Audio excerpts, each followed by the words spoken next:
Welcome back. It's a little dim here in the garage, but I wanted to show you I have an important offer from Tesla with the latest update, and that's to give the Autopilot a trial. So thank you, Elon. I would like to try this out and see what it looks like and how it works, and see if it's worth putting over another $5,000 on the vehicle for that. Here's the screen that just popped up, and it says that your enhanced Autopilot trial starts today, your 14-day trial. Recent software update includes a free 14-day trial of our latest driver assistance features. So we've got auto steer, assisted steering within your lane, auto lane change, assisted lane changes while driving on the highway, traffic aware cruise control, auto park, parallel and perpendicular parking with a single touch, and summon, automatically park and retrieve your vehicle. Oh, I'm going to have to give this a try. Let's touch enable. Okay, we will go over to the Autopilot settings. Oh, look at this. Trial remaining 14 days. I can adjust my cruise following distance. So that goes from 1 up to 7. I don't know exactly what those arbitrary numbers are. Let's leave it on 3 for the moment. Auto steer, it says, is in beta. Auto lane change and summon. So summon feature. The feature will park Model 3 while the driver is outside the vehicle. Note that the vehicle may not detect certain obstacles, including those that are very narrow, e.g. bikes lower than the fascia or hanging from the ceiling. As such, summon requires that you continually monitor your vehicle's movement and surroundings while it's in progress, etc., etc. That's kind of a given. Please refer to the owner's manual for information. Do you want to enable summon? Yes. Okay, and then you can customize summon. Look at that. So bumper clearance, 20 inches, summon distance, standard or tight side clearance, and requires a continual press. Yes. Use auto home link. Okay. And you can pick your home link setting there. Okay, that's cool. Using summon to park in narrow spaces increase the risk of damage. I did see a vehicle that got damaged because someone was using summon and obviously drove it into an obstruction. So this is great, guys. Look how the sensors here will protect around the car. I'm really looking forward to the day when cars with sensors that are now being equipped on these vehicles will ensure that no car will ever hit anything or person. So no more toddler will be backed over, no more person will be hit, and if someone steps out in front of you while you're driving, the car will do its best to do an emergency brake and stop in time. I just read that dozens of toddlers, usually between the ages of 12 and 23 months, are backed over every week in the United States, usually by 60% of the time by large SUVs and trucks, and 70% of the time it's by a family member. So awful tragedy that we can avoid with these sensors. Why shouldn't we? We have the technology. Let's save some lives, huh? Okay, guys, first time trying out the Autopilot. I do have a new microphone right here, so hopefully that makes the sound a little bit better and cuts out on some of the ambient sounds. We're going to go ahead and try the Autopilot and see how it works. I think you have to be going at least 19 miles an hour because that's how fast you have to be going for the cruise control to work. So we'll try that. I'm not even on a neighborhood road that has lines on the road, so I can see on the display that it's barely picking up the center line, but we'll give it a challenge and try it out. Oh my gosh, I can't tell you how exciting this is. I don't know why it's so fun, but this car is driving itself right now. It is going around corners, keeping itself perfectly in the lane. Here's my other hand. And I am not driving, this car is driving itself.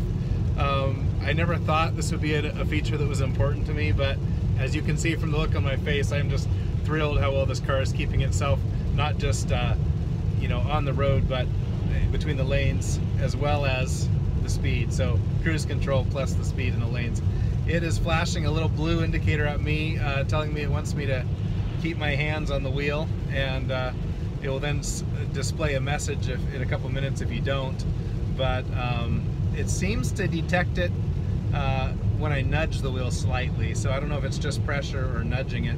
It is keeping me right in the center of the lane, which I don't know. I usually don't drive in the center of the lane because there's ruts there and water and potential for hydroplaning, and I try to be a little bit off to the right, you know, to be a little farther from the other cars. I'd like to see a feature where it could keep you more on the right part of the lane. There's driver's education classes talk about positions 1, 2, and 3 within your lane, on the left, in the center, and on the right. And so I'd like to maybe pick position 3, unless there was a bicyclist over there, where it hugs closer to the white line. But Yeah, this is in beta, but I gotta say, this is just awesome. I just am having so much fun trying this out. It says apply light force on the wheel because I've had my hand off for a couple minutes. Using the adaptive cruise control, and it's seeing the car in front of me. We are using the steering assist, so it's keeping itself in the middle of the lane. I've got it set at 7. That's the highest following distance that's allowed on here. And I'm going to count out how far. You know, driver's ed, you need a minimum of 2 seconds following the car in front of you. In rainy conditions like this, 3 or 4. So it looks like we're at 1001, 1002, and that's about 3 seconds at the maximum following distance. That's a little bit close, I think, for safety. You know, it's raining and I'm only 3 seconds behind this guy on the freeway, and the cruise following distance is set at max. I wouldn't want to be any closer for rock chips, if not for safety. Oh, gotta get my hands back on the wheel. It just unavailable for the rest of this drive. Had my hands off. I got too many warnings, guys. I kept my hands off and too much, and it had shut off the auto steer for me. So I actually had to physically turn the wheel a little bit to break it free. It did not want to let go of me turning the wheel, as it was basically trying to wake me up.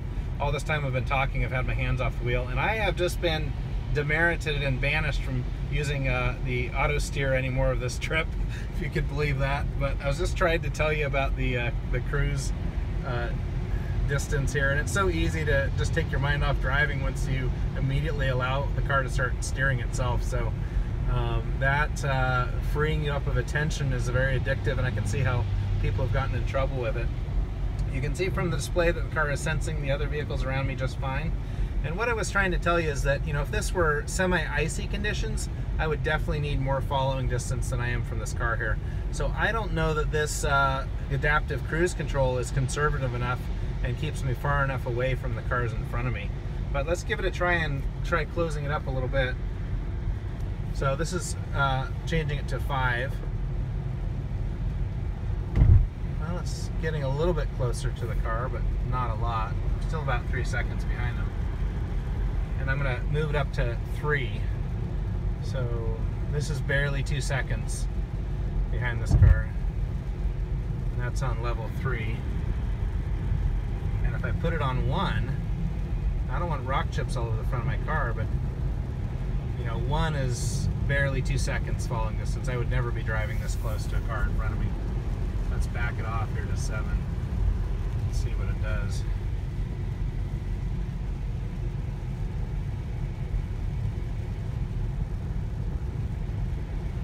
It is not making any dramatic moves, though.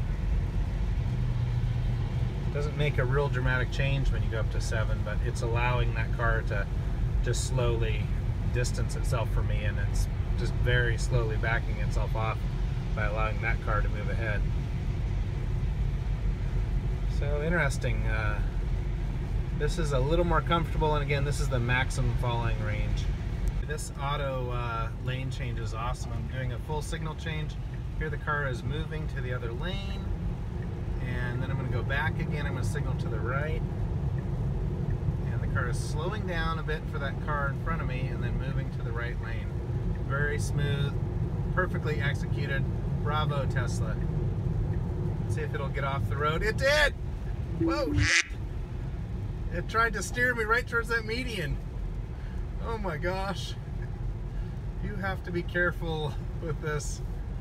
I signaled to go off the exit, and it did fine, and then it decided no, it didn't want to go right, it wanted to go towards the median. Very scary. You can tell, guys, I'm kind of like a kid in a candy shop here. The auto steer is just awesome, but I don't trust it. It just tried to hurt me, and it wasn't sure where that corner was just now, and started edging me too close into toward the oncoming traffic. But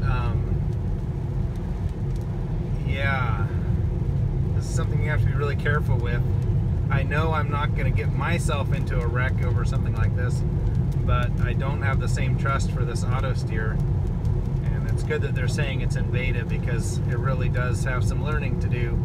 Okay, well, I got past my demerit from Tesla and got my driving capabilities back. So I'm on auto steer right now, And what I'm going to test out is stop and go traffic. We're coming up to a congested area, and so seeing how the car slows down when there's braking ahead. Again, I saw brake lights a minute ago far in the distance and prepared myself to brake, and then I was just waiting to see if the car would brake. And the car braked when the car in front of me braked, but not, again, as cautiously as I would have, because I can see further than the car can. So in that, I still feel like I'm better than the car when I'm paying attention. The thing is that humans get into trouble when they stop paying attention, and this car never stops paying attention.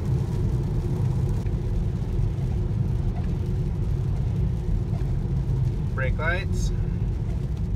Car is keeping its max following distance quite nicely. Speeding up again. Auto steering.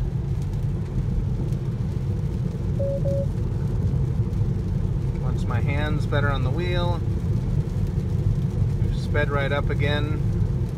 Keeping up with traffic. It seems to not just want pressure on the wheel, but a little bit of side-to-side motion, a little bit of movement to tell it you're still holding the wheel. Okay guys, that was the first trial with the Autopilot. You can see here it's doing the adaptive cruise control and slowing right down to 23 miles per hour behind that car, and then picking its speed back up again. I'll bring some more tests to you later, so thanks for watching.